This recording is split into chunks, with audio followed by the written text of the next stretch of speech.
Yo, what's up, yo, but Domuto, we're back with another video. Today we're watching Swish Out. Everything the 2024 NBA season is proving so far. You know what I'm saying? We gotta be back on our NBA stuff, man. Shout out to the Lakers for winning the in-season tournament. Of course, LeBron, AD killed it. Tyrese Halliburton, cold as fuck.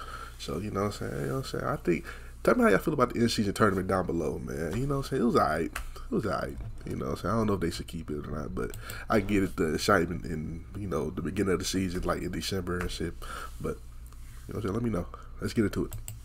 2022, it felt like the Warriors were literally on top of the basketball world. As they normally do, they seemed to find a gem late in the first round who was playing like the third Splash brother in Jordan Poole. Third Splash, bro. Thompson came back and wasn't y'all remember that quite DeMarcus Cousins clip we knew, but it was great for the morale of the team, and he had his moments. Andrew Wiggins made the entire basketball community apologize, becoming one of the more versatile two-way wings in the sport, and it looked like he found a home. Draymond was still the loud Draymond, being the anchor of the team, and of course, he's going to let everybody know how good they actually were.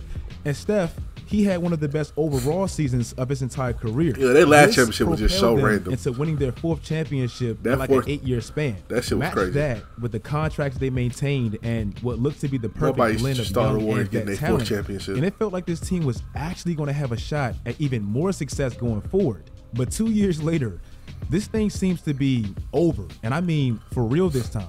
As I record this video, it's December 9th. If you go back to November 9th, the Warriors have been one of the worst teams in the entire sport. They're actually down there with the 4 worst teams in the NBA. Why?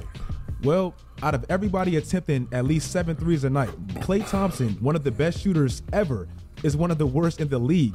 Andrew Wiggins is actually having the worst season of his entire career. Yeah. He's very inefficient, and he's a minus 82 when he's on the court. That's by far the worst on the team. They still turn the ball over at an extremely high clip, as they always have. And that's because that nigga Andrew Wiggins is second option now. That nigga Klay ain't no second option. It's Curry, well, like scoring-wise, right? And Wiggins ain't no second option. He's the third option at best, and that's why he was so successful. Shit, damn, probably fourth option if you talk when Jordan Poole was on the team. And Stephen Curry, he simply needs help. Jordan Poole wasn't the only problem with this team, and that's evident. If they don't make a major move, and I mean a big move by the deadline, I truly believe it's safe to say this run is officially over, and I mean for real this time. Today's video is sponsored by DraftKings Sportsbook. It's my favorite time of year where sports is completely. Jordan Poole, highly disappointed in Jordan. They fucked up in the draft. When I'm watching him, I don't think he has. When they had the high draft pick 1 year, they should have just traded for a good player. I think he was toying with the league to a point of kind of like disrespectful. Like, like it's so sweet out here, like for real. Like I can do what I want out here. You know what I'm saying? Like he was pull ass. I ain't gonna lie. He needed to get back in the lab and just get serious for a little bit. And he looks like he's having too much fun in other places off the court. It does not look like he's doing anything. He does not even look like the same Jordan Poole from Golden State. Even though Golden State struggles weren't all Jordan Poole, he was a major issue for that team, especially in the postseason. Jordan with Washington now as, I guess, the face of the franchise, it's crystal clear that he's not the guy to lead any team, even a bad team. That nigga's so ass, bro. He made a comment that personally I really didn't rock with. He said his legacy was set in stone for that championship he won, and essentially it feels good to play and be the face of a franchise with no pressure. Well, this year, Jordan has been one of the worst players in the league, especially given the volume in which he shoots and how much he has the ball. The Wizards, they're obviously one of the worst teams in the sport. Jordan has played in 20 games this year. In half the games, I watched Let's Keep It a Buck. They say he lost his aura when he lost his aura when he grew his hair out and shit, and grew the little goatee and shit. Like, hey, low key, he had him. You know what I'm saying? You know, when he got the shortcut, you know what I'm saying, he was in Golden State. You know what I'm saying? He had these problems. He's played. This man has shot under 40%. Half. We know he's not Steph. The added attention he gets now being quote-unquote the man in Washington, it made him way less efficient, and he makes very bonehead decisions. Out of every player this season, Jordan Poole and Kyle Kuzma, two players that won championships with legends, and I guess they can play free now. They have the 2 worst plus minuses in the league. That duo is terrible. Damn. Out of every player that shoots as many times as Jordan Poole does, he's one of the least efficient in the league. Not to Tyus Jones, they point guard. But Jordan Poole isn't quite what we thought he was, and him having his own team, quote unquote, well, it aligns perfectly with the Wizards' direction because they're getting a very high draft pick, hopefully. The Rudy Gobert experiment, it actually works way better than we originally thought. Last year, it was their first year together, and they battled injuries, and they made major roster changes during the year. So we never really got to see them at their full potential. I remember doing this exact same video last year and seeing the exact opposite. Shout out to Mike Conley, bro. Mike Conley, you know, in the league. Like, people don't, you know what I'm saying? People talk about Chris Paul and all these other old players. But Mike Conley, you know, been a solid player for, what, 10 plus years. You know what I'm saying? So shout out to Mike Conley. I don't think niggas give him credit. I thought it was a major fail. But like Ant even said recently, Rudy Gobert is actually the reason they're as good as they are right now. Yes, Anthony Edwards' development is a big reason they're good. He's the superstar, the face of the franchise, obviously. But the reason they're arguably the best team in the league is their defense, led by the Defensive Player of the Year frontrunner currently, Rudy Gobert. Minnesota, they have the best record in the sport. Minnesota, they have the best point differential in the West. So if they wasn't winning, I would have said trade Cat for real. Points a night. Minnesota, they're giving up the 3rd least amount of points in the paint. That's the Rudy Gobert presence. Minnesota, they're 2nd in the league in blocks. Minnesota, they're forcing teams to shoot the least efficiently in the entire NBA. And like 90% of that is Rudy Gobert. Rudy Gobert has the best individual defensive rating in the sport. Getting this credit Rudy now. Gobert is 2nd in the league in blocks. Teams are shooting the worst 2-point percentage in the league because of how much court this man actually covers. Oh, and he's grabbing the 3rd most rebounds a night. All he really ever needed, even going back to Utah, was wings that can guard the perimeter, and his greatness was always evident. If you want to know his true impact on how and why they're actually winning games, the Timberwolves, they have the 16th best offense in the league. That's below league average. But how nasty and tenacious they are defensively, number 1, led by Rudy Gobert. That's the reason they have the best record in the league. And that trade and the contract, I still don't believe in it's more than worth it. We were all wrong. Zion Williamson, he's just not that dude, bro. He's just not talented, but I don't know if he's ever going to be fully take it to another level for physically. Me to put some this man is just way out of shape, and you can just tell. He looks heavier than I've ever seen him, and he's not moving well. And to me, it's extremely unfortunate. He's not playing bad though. I actually supported him. If you go back to my bold prediction video, I said I thought he would come back determined and hungry from the public humiliation he had all last year.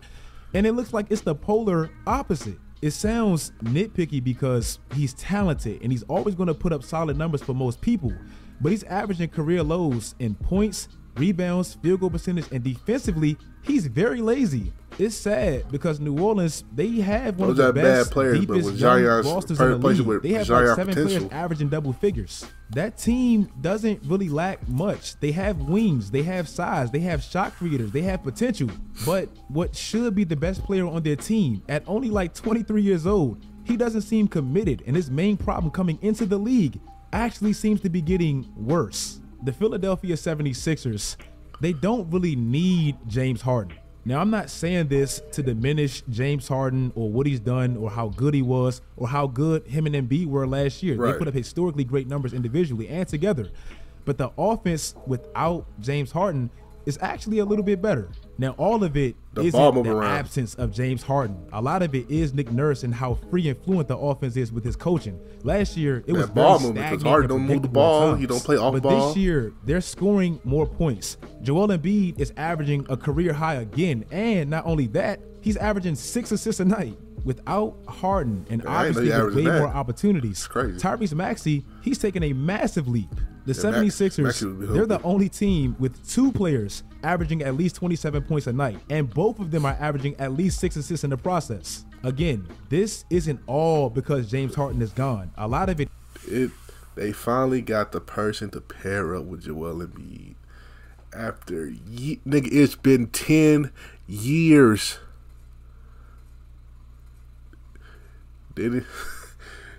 when Joel got drafted, what, 2014? 2014, right? It's been 10 years. Of course, Joel was out for most to the beginning part of his career, but shit, nigga, at least 8 years. Been 8 years of from Ben Simmons to Harden to now Tyrese, Maxey, and what, Joel's still fairly young, what, 30 at best, 29, 30. So we still got a lot of time. So hopefully, you know what I'm saying, I think they should. This team is good right here. I feel like they probably need like one more piece to get them over the hump. B.I. get Brandon Ingram.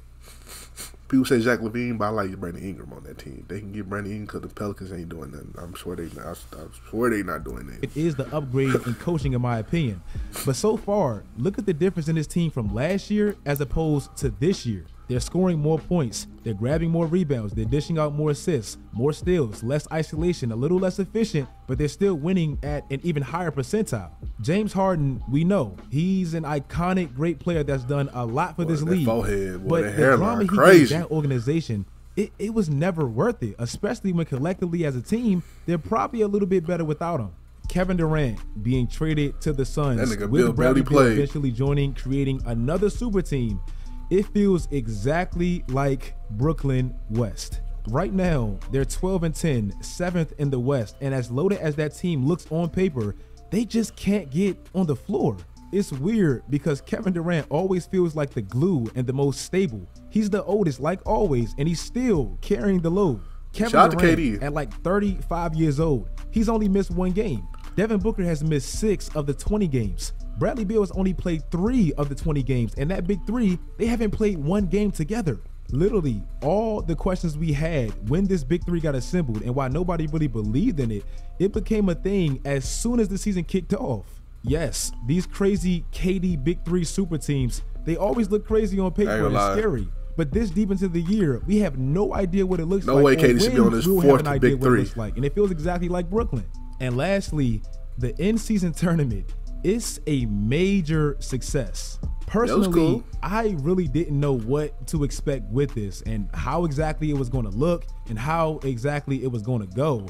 But Adam, bro, he truly cooked and made November, December basketball fun. Basketball junkies, they always knew how great Tyrese Halliburton was. Like, the man is generational. Yeah, that nigga was but the cooking. Pacers, they don't really get many televised games. But now, watching him and his team take down the Celtics, one of the heavyweights in the East, and then the Bucks, another one of the heavyweights in the East. Now I like this team for LaVine. If the Bulls trade LaVine, now he and the Pacers, they're on the map now for the world. The old NBA saying of the season doesn't even really start until Christmas, that seems to be over because Adam, he created an environment and something to play for early in the year that never existed.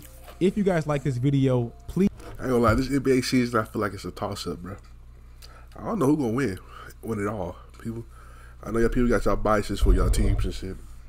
You know, I'm a Thunder fan, and the Thunder doing really good this year. And so I don't know, man. I don't know, man. People say, I mean, the team in the East. I feel like the team in the East to beat is the Celtics. Of course, I believe Bucks still working out there. You know what I'm saying? They're new, you know, with Lillard, the Heat. You know, they're looking good, but they're not. You know, I don't know. Well, who else in the East? The Magic got the number 1 seed in the East. Like, it's a confusing season. Like, it's like everything's so backwards this season. So anyway, so who y'all team down? Let me know who y'all team is down below. And you know what I'm saying, check out these other basketball videos, sports videos. You know what I'm saying. You like my reactions, like, comment, subscribe, and I'll catch you next time. Peace.